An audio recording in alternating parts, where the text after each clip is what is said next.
શું શીખવે છે આપણે આ પ્રકૃતિ?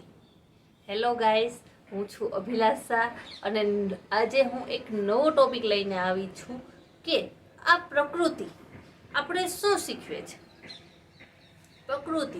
પ્રકૃતિમાં આપણી જમીન આવે, આસમાન, ઝાડવા, ડુંગરો, પર્વતો, નદીઓ ઘણું બધું આવે છે. તો આ નદીઓ, પર્વતો અને ઝાડવાઓ એ આપણે શું શીખવે છે? તો એ આપણે ઘણું બધું શીખવે છે. ડુંગરની વાત કરીએ તો પર્વત એક જ જગ્યાએ ઊભો રહી અને આખી જિંદગી ધીરજ ધરી અને પોતાનો જેટલો પણ ભાર છે, એ ભાર મીન્સ કે એની ઉપર બધા ચડવા જઈએ આપણે. કોઈ પણ પર્વત છે, બરાબર, આપણે જુનાગઢના તો જુનાગઢમાં ગિરનાર છે આપણે, તો અહીંયા ઘણા બધા ચડવા જાય. તો એ બધાનો ભાર સહન કરી ને એક જ જગ્યાએ અડીખમ ઊભો રહે છે. પછી ઝાડવા છે, તો એ માત્ર આપણે દે છે. ઝાડવા મીન્સ વૃક્ષો આપણે માત્ર ને માત્ર આપે છે. ક્યારે એવું સાંભળ્યું આપણી પાસે અહીંયા કશું લીધું? આપણે તો મારે આ જોઈએ, પેલું જોઈએ, ઓલું જોઈએ, પણ જે વૃક્ષો છે એ આપણે હંમેશા ઓક્સિજન આપશે. ક્યારે એવું કીધું કે નહીં આજ હું ઓક્સિજન નહીં આપું? એટલે હંમેશા દાતાની એક સેવાની વૃત્તિ ધરાવે છે વૃક્ષો. જમીન હું કાલે જ એક વસ્તુ જોતી હતી અને જમીનમાં જેટલા ઇલેક્ટ્રોન્સ છે ને, જમીનમાં જેટલી શક્તિ છે ને, એટલી શક્તિ લગભગ દુનિયામાં કોઈની નથી.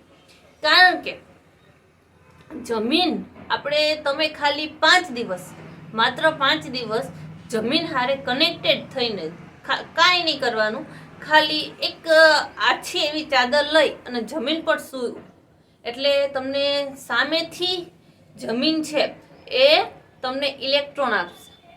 આપણે બધાના ઘરમાં અત્યારે એક છેડો આપણો ઇલેક્ટ્રોન, પ્રોટોન, ન્યુટ્રોન આપણે નાના હતા ત્યાં બહુ ભણી લીધા, બરાબર. એ એક છેડો અર્થિંગ વાયર જમીનમાં હોય છે, એનાથી આપણે એનર્જી મળે છે. અને ધરતી ખરેખર આપણી માતા છે.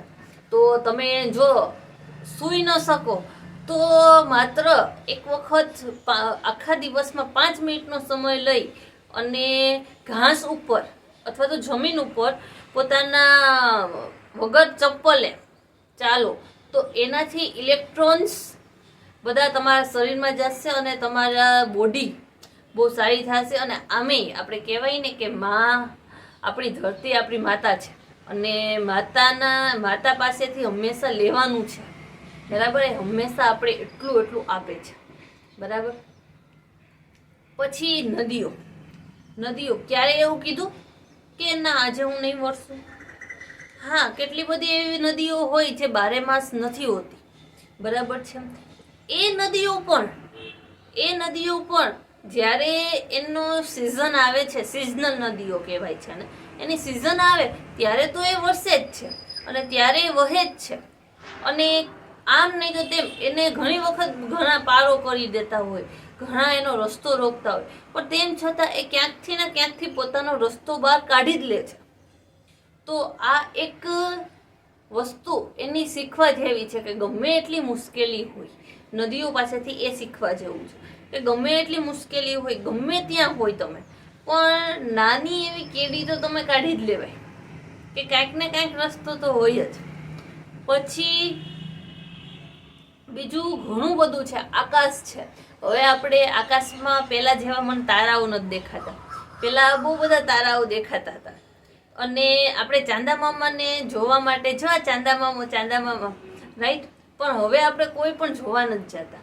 પણ એ જે તારાઓ છે, તારાઓની છાવમાં જે સૂવું, આપણે એવું કહેવાય છે શરદ પૂર્ણિમાના દિવસે દૂધ પૌવા બનાવે છે, પણ એ જે તારામાં જે પાકેલું દૂધ અને પૌવા છે એ તમને ખરેખર તમારા શરીરમાં શીતળતા આપે છે.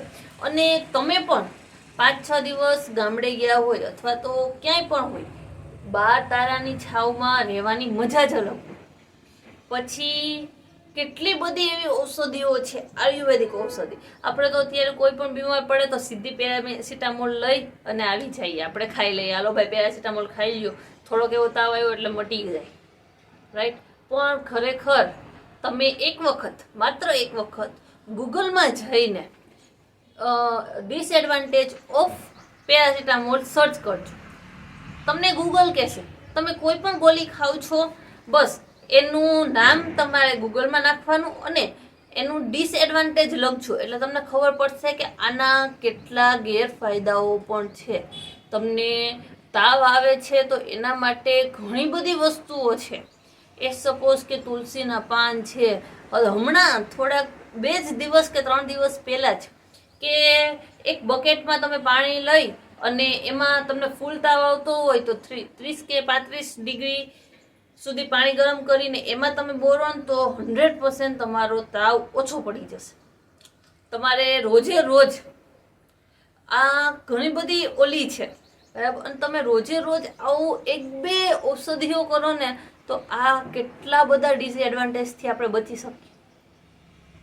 અને આનાથી જ આપણી બોડી ખરાબ થાય છે. પણ આપણે તો આપણે છીએ ના, આપણે એવું કશું કરશું નહીં. અને જો મને કોઈ કીધું હોય, ઇન્ક્લુડેડ મી, તમે નહીં, હું પણ, જો આપણે મને કોઈ કહે છે તો હું સાંભળું છું અને બહુ સરસ લાગે તો હું અનુસરું, પણ કેટલા દિવસ માટે? 1 દિવસ યા 2 દિવસ, પછી પૂરું. પણ જો આ તમે રોજે રોજ અનુસરો અને રોજે રોજ કરો તો ખરેખર ઘણી બધી એવી વસ્તુઓ છે બરાબર છે. આપણે એવું કહેવાય વ્હાઈટ નમક ન ખવાય, કારણ કે એનું જે ફોર્મ હોય, જે નમકનું ફોર્મ હોય એ વ્હાઈટ ફોર્મ ન હોય, એ આખું બ્લેકિશ ફોર્મ ઉપર જ હોય છે. તો આપણે વ્હાઈટ નમક ન ખવાય, સેંધાનું નમક ખવાય, બધા એવું કહેતા હોય બરાબર છે. પણ આ સેંધાનું નમક રિયલી આપણા માટે ફાયદાકારક છે? ઘણા ઓલા ગાંગડા લઈને ખાતા હોય, એ ગાંગડા ખવાય, રાઈટ? તો એવી ઘણી બધી વસ્તુઓ છે. અને પ્રકૃતિઓ આપણે ઘણું બધું સમજાવે છે કે જે આપણે જોઈએ છીએ એના ઉપર રહીએ છીએ અને એ આજુબાજુમાં આપણા જીવનમાં આવે જ છે, તેમ છતાં પણ આપણે જોવા નથી માંગતા કે ના ઓકે હશે. તો પ્લીઝ તમારી પ્રકૃતિ તમને શું કહેવા માંગે છે એના મુજબ કરો. અને આ પ્રકૃતિ વિશે બીજું શું શું તમે જાણો છો એ મને પ્લીઝ નાનકડી એવી કોમેન્ટ કરીને સમજાવજો. જો તમે વિડીયો અહીંયા સુધી જોવો છો તો થેન્ક યુ સો મચ. ચેનલને સબસ્ક્રાઈબ કરી દેજો, એક નાનકડું એવું લાઈક કરી દેજો. Thank you.